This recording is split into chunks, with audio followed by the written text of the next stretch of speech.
Now we're going to make the motor and the chassis together. We're going to need some M3 by 12 socket head bolts, some M3 by 8s, only 2, and these M3 washers along with some blue thread lock and an M2.5 hex driver.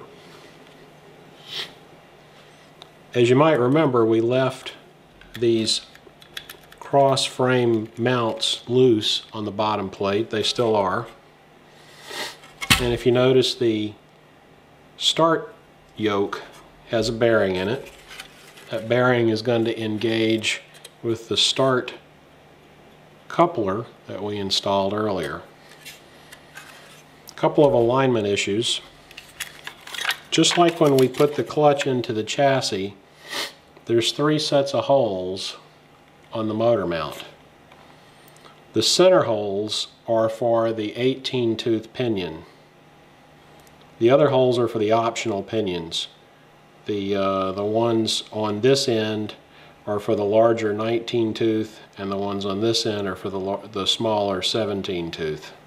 But we're going to use the ones in the center on the motor mount, and that will also be aligning with the center holes on the frame.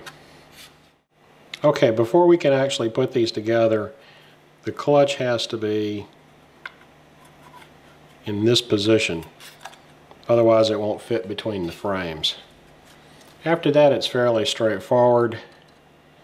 These pieces simply slip together. You have to move it around just a little bit to get it to drop in, but it'll go in just like that. We're going to start off by putting in the M3 bolts in these center holes in the engine mount.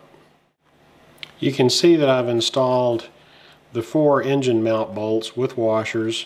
Again, with the standard pinion, they go in the center holes. And they go on both sides.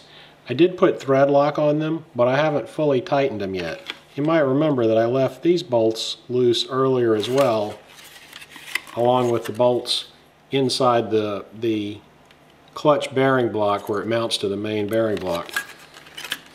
I've also put the 2 bolts, the two M3 by 8 bolts in the front cross frame plate mount. I haven't fully tightened those either, and the bolts that mount it to the bottom plate are still loose as well.